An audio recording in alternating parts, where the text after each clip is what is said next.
गोकुलपुरी में युवक की चाकू घोंपकर हत्या, पुलिस ने 2 नाबालिगों को पकड़ा। आरोपियों ने पुरानी रंजिश में वारदात को दिया अंजाम।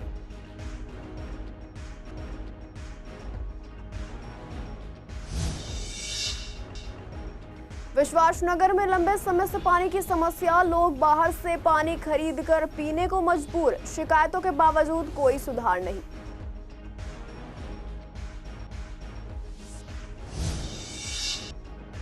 कांतीनगर से ओल्ड सीलमपुर जाने वाली सड़क बदहाल, गड्ढों ने बढ़ाई स्थानीय लोगों की मुश्किलें। समस्या पर अधिकारियों ने अभी तक नहीं दिया ध्यान।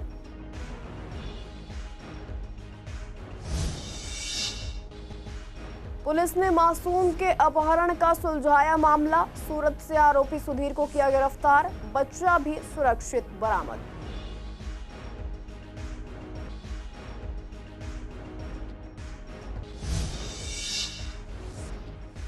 शकरपुर पुलिस ने 2 झपट मारों को दबोचा, अपराध में इस्तेमाल बाइक भी बरामद, दोनों आरोपी हैं आदतन अपराधी।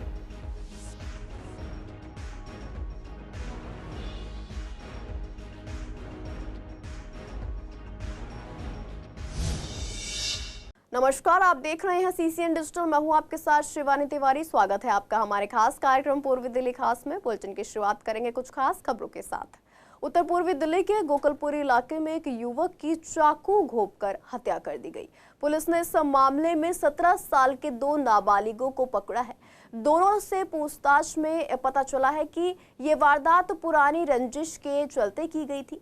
घटना गुरुवार शाम की है। गोकुलपुरी थाना क्षेत्र के भागीरथी विहार फेज 1 की गली नंबर 6 में कबाड़ के गोदाम में 18 साल का लुकमान काम कर रहा था। तभी 2 नाबालिग वहां पहुंचे और उस पर चाकू से कई वार कर दिए। लुकमान गंभीर रूप से घायल हो गया। उसके भाई ने उसे तुरंत जीटीबी अस्पताल पहुंचाया, लेकिन डॉक्टरों ने उसे मृत घोषित कर दिया। पुलिस उपायुक्त आशीष मिश्रा ने बताया कि शाम 4:54 पर थाने में युवक को चाकू मारने की सूचना मिली थी। पुलिस टीम मौके पर पहुंची, लेकिन तब तक परिजन उस अस्पताल ले जा चुके थे। जांच में जुटी पुलिस ने आसपास के सीसीटीवी कैमरे की फुटेज खंगाली और गवाहों से पूछताछ की है। सुराग मिलने पर दोनों नाबालिगों को गिरफ्तार कर लिया गया। उनके पास से खून से सने कपड़े और हत्या में इस्तेमाल चाकू बरामद किया गया है। मामले में आगे की जांच जारी है। मरेगा, उन्हें दहशत नहीं होगी। इस दहशत से और भी होने चाहिए। अगर किसी का खून करेंगे तो उन्हें भी बचना नहीं चाहिए। इंसाफ हमें चाहिए, उन्हें भी मौत ही मिली थी। दिल्ली पुलिस से हमें इंसाफ चाहिए। क्या है मेरा छोटा, क्या वजह थी? वजह का तो पता नहीं भाई, क्या वजह थी क्या नहीं हुई। कब की बात है? यही 4:30-5 बजे के आसपास की बात है। तो बेटा आपका काम पे क्या हुआ था? हाँ, काम पे गया था। पहले लड़ाई झगड़ा हुआ था? वो आपस में ही बच्चों में हो गया था। वो आपस में किसी और के साथ हो रहा था, उसे बुला लिया था। कीबोर्ड का कबाड़ का काम करता था। फोन आया किसी का, वहीं से कारखाने में था, उसके फोन से ही फोन करा किसी ने। विश्वासनगर में लंबे समय से लोग पानी की समस्या से परेशान हैं। इलाके के लोगों का कहना है कि नल में पानी तो बिल्कुल नहीं आता या तो बहुत गंदा आता है, जिसे इस्तेमाल करना बहुत मुश्किल है। स्थानीय निवासियों ने कई बार शिकायत की है, लेकिन अभी तक कोई सुधार नहीं हुआ है। एक परिवार में एक कमाने वाला सदस्य है और घर में कई लोग रहते हैं, इसलिए रोजाना पीने के लिए कई पानी की केन मंगवानी पड़ती है, जिससे उनका बजट प्रभावित हो रहा है। पानी सुबह और शाम आता है, लेकिन इतना गंदा कि पीना भी सुरक्षित नहीं है। लोग पहले कहते थे कि केजरीवाल सरकार के दौरान समस्या थी, लेकिन अब बीजेपी सरकार होने के बावजूद भी पानी की दिक्कत जस की तस है। जनता इस समस्या के समाधान और साफ पीने के पानी की उपलब्धता की मांग कर रही है। तकरीबन पानी की समस्या जो स्टार्ट हुई है, वैसे हर साल होती है, इस बार स्टार्ट जो अप्रैल से स्टार्ट हो गई है।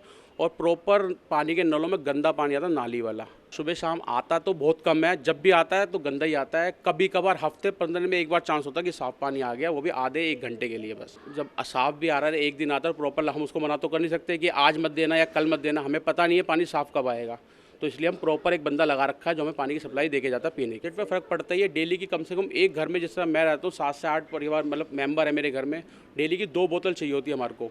और नॉर्मल 30 से 40 रुपए की एक बोतल आती है नॉर्मल पानी की। अगर बिस्लेरी पे जाओ तो 80 से 100 रुपए की होती है। बिल्कुल भी नहीं आ रहा। एक आध गिलास आता है तो वो भी नाली वाला आता है और हम बहुत दिक्कत में परेशानी में पानी लेते 2-2 बोतल। अभी बच्चा हमारा 2-3 घंटे से उघारा घूम रहा है, पानी नहीं है हमारे घर में। 30 रुपए की बोतल लेके मैंने अब बच्चे को नहलाया है। बताओ हम कहाँ से इतना पैसा लाएं और कहाँ से हम कैसे करेंगे बताओ। बहुत परेशान हो रहे हैं हमें, तो बेटा भी एडमिट है, बहू भी एडमिट है, पानी की वजह से दोनों ही एडमिट है। अब पीने का पानी है बिस्लेरी, अब लाते थे बाजार से, गली से लगा रखा है, खाने का और बाजार का पीने का तो बिस्लेरी ला रहे हैं। देखिए, पानी की समस्या बहुत ज़बरदस्त है और आज से नहीं है, बहुत पहले की समस्या है। जब पहले केजरीवाल की सरकार थी तो लोगों ने कहा कि जो केजरीवाल की सरकार है वो ध्यान नहीं दे रहे हैं, लेकिन अब तो केजरीवाल की सरकार भी नहीं, अब तो बीजेपी की सरकार है, केंद्र में भी बीजेपी की सरकार है, निगम में भी बीजेपी की सरकार है। उसके बावजूद भी एक मूलभूत समस्या पीने के पानी की थी, वो भी अगर हम हल नहीं कर पा रहे हैं तो मैं समझता हूँ कि कहीं ना कहीं हमारी जनता के साथ धोखा हो रहा है। पूर्वी दिल्ली के कांतिनगर से ओल्ड सीलमपुर जाने वाली सड़क जर्जर हालत में है। सड़क पर जगह जगह बड़े बड़े गड्ढे हुए हैं, जिससे राहगीरों को और वाहन चालकों को रोजाना परेशानी का सामना करना पड़ता है। स्थानीय लोगों ने बताया कि ये सड़क लंबे समय से टूटी हुई है और कई बार शिकायत करने के बावजूद अब तक मरम्मत नहीं हुई।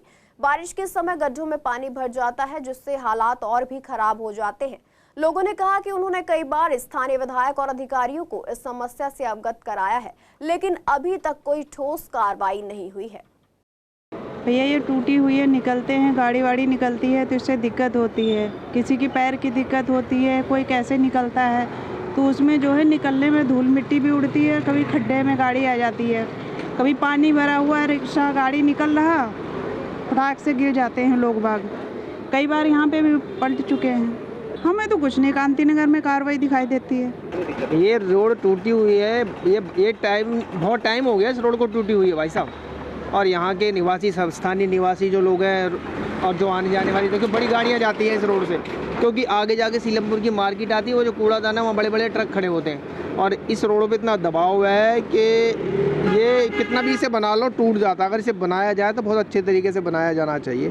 भाई बहुत दिक्कत हो रही है, जब आने जाने वाला की बेटा ना रिक्शा वाला भी ना जा सकता, चाहे स्कूटी वाला भी ना जा सकता। बोले हैं कि भैया हमें नील जा रहे, वहाँ रोड टूटा पड़ा है नाली पर। कब से टूटी है रोड? ये कई महीने हो गए बेटा, 5-6 महीने तो भी ऊपर हो गया होगा टूटी ने तो। पूर्वी दिल्ली की कृष्णानगर पुलिस ने 3 साल के मासूम के अपहरण के मामले को बेहद कम समय में सुलझाकर बड़ी सफलता हासिल की है। मामला 14 सितंबर का है, जब आरोपी सुधीर ने इलाज के बहाने अपने ही जानकार महिला का 3 साल का बेटा धोखे से ले गया। महिला ने आरोप लगाया कि आरोपी ने पहले उससे शादी का प्रस्ताव रखा था, जिसे ठुकरा देने पर उसने गुस्से में बच्चे का अपहरण कर लिया। अगले दिन महिला ने पुलिस को शिकायत दी, जिस पर तुरंत एफआईआर दर्ज कर जांच शुरू की गई।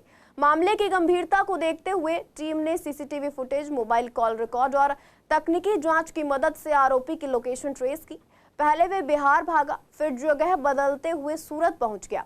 पुलिस ने जीआरपी सूरत के सहयोग से आरोपी को पकड़ लिया और बच्चे को सुरक्षित बरामद कर लिया है। आरोपी सुधीर कुमार ठाकुर को कोर्ट में पेश कर न्यायिक हिरासत में भेज दिया गया है। शकरपुर पुलिस ने बड़ी सफलता हासिल करते हुए 2 कुख्यात झपटमारों को गिरफ्तार किया है और अपराध में इस्तेमाल की गई एक मोटरसाइकिल भी बरामद की है। यह कार्रवाई 25 सितंबर को दर्ज शिकायत के आधार पर की गई, जब केंद्रीय विद्यालय की टीचर अनुपम शर्मा का पर्स 2 बाइक सवार युवकों ने विकास मार्ग पर छीना था। पर्स में मोबाइल और जरूरी दस्तावेज थे। घटना की गंभीरता को देखते हुए पुलिस ने जांच शुरू की और सीसीटीवी फुटेज की मदद से मोटरसाइकिल का सुराग लगाया। जांच में पता चला कि घटना में सोनू उर्फ जितेंद्र और उसके साथी विक्रम शामिल थे। पुलिस ने दोनों को गिरफ्तार कर लिया है। पूछताछ में सामने आया कि दोनों आरोपी आदतन अपराधी हैं और पहले भी कई मामलों में जेल जा चुके हैं। सोनू मजदूरी करता है, जबकि विक्रम ड्राइवर है। पुलिस ने उनके खिलाफ पहले भी कई मामलों की पुष्टि की है। आरोपियों के पकड़े जाने से प्रीत विहार इलाके की एक झपटमारी का केस भी सुलझा है। पुलिस का कहना है कि अपराधियों के खिलाफ लगातार सख्त कार्रवाई की जाएगी, ताकि इलाके में सुरक्षित माहौल बना रहे। पूर्वी दिल्ली पुलिस की स्पेशल स्टाफ टीम ने गाजीपुर इलाके में मोबाइल स्नैचिंग और ऑटो चोरी करने वाले एक कुख्यात अपराधी को गिरफ्तार किया है, जिसकी पहचान अंकित के रूप में हुई है और वह त्रिलोकपुरी का रहने वाला है और वह पहले भी चोरी और झपटमारी के 9 मामलों में शामिल रहा है। 1 अक्टूबर को शिव मंदिर गाजीपुर के पास एक राहगीर का मोबाइल छीनने के बाद वह फरार हो गया था। जांच के दौरान सीसीटीवी फुटेज और गुप्त सूचना के आधार पर पुलिस ने शाम को त्रिलोकपुरी से आरोपी को पकड़ लिया। पूछताछ में उसने बताया कि वह अलग अलग जगह से मोटरसाइकिलें चोरी करता था और उन्हीं पर सवार होकर स्नैचिंग करता था ताकि पुलिस उसे पकड़ ना सके। उसकी निशानदेही पर पुलिस ने 4 चोरी के वाहन बरामद किए, जिनमें 3 मोटरसाइकिल और 1 स्कूटी शामिल है। इन बरामदगियों से चोरी और स्नैचिंग के 3 और मामले सुलझाए गए हैं। पुलिस का कहना है कि आरोपी जल्दी पैसा कमाने और मौज मस्ती के लिए वारदातों को अंजाम देता था। फिलहाल आरोपी से पूछताछ जारी है ताकि उसके नेटवर्क और अन्य साथियों का पता लगाया जा सके। ककाडुमा इंडस्ट्रियल एरिया के ट्रेनिंग सेंटर में शुक्रवार को सीएम रेखा गुप्ता ने राजस्व विभाग के 2 दिवसीय ट्रेनिंग प्रोग्राम का उद्घाटन किया।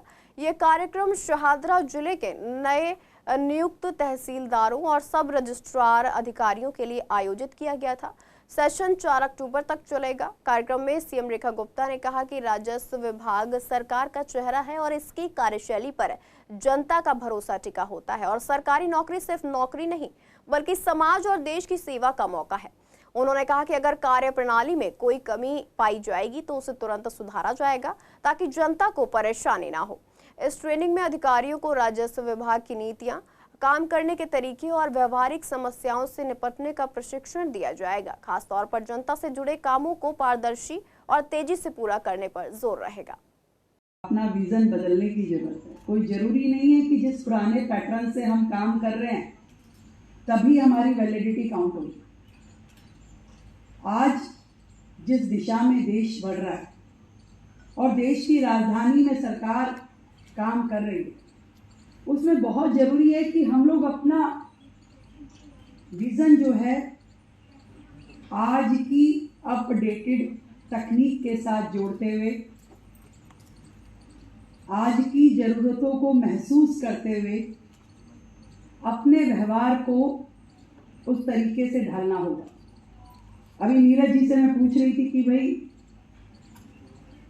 हमारे जो लोग आज तहसीलदार और सब रजिस्ट्रार की जिम्मेवारी संभालने वाले हैं, तो ये लोग पहले कहाँ थे? तो उन्होंने मुझे बताया कि अलग अलग विभागों में काम कर रहे थे। और वैसे मेरा जीवन में तहसीलदार, सब रजिस्ट्रार इस कैटेगरी से कम पाला पड़ा। कभी एक आधी बार कभी गए होंगे, कभी कुछ प्रॉपर्टी वगैरह रजिस्टर कराने। तो जाते ही बिल्डिंग में सबसे ज़्यादा सरकारी यदि कहीं लगता था तो वो आपके एसडीएम ऑफिस में, तहसीलदार ऑफिस में या रजिस्ट्रार ऑफिस में लगता है। अभी टिपिकल सरकारी कि आप नहीं घुसते ही अभी ये कोई सरकारी बिल्डिंग है, लिफ्ट ठीक ना होना उसकी पहली निशानी है, यहाँ वहाँ पान की पीक होना दूसरी निशानी है, ऐसा लगे कि 4-5 दिन हो गए सफाई को तो वो तीसरी निशानी है, आपस में गप्पे मारते हुए लोग दिखाई दे तो चौथी निशानी, यहाँ बैठी अभी लंच टाइम करेंगे, और घड़ी की सुई देखते ही लोग निकलना शुरू हो जाए वो 5वीं निशानी। बाहर ऑफिस के बाहर लोग ऐसे नजर आए जो आपको कहे कि क्या करना है, बताओ मुझे बताओ, अभी करा देता हूँ, वो 6ठी निशानी।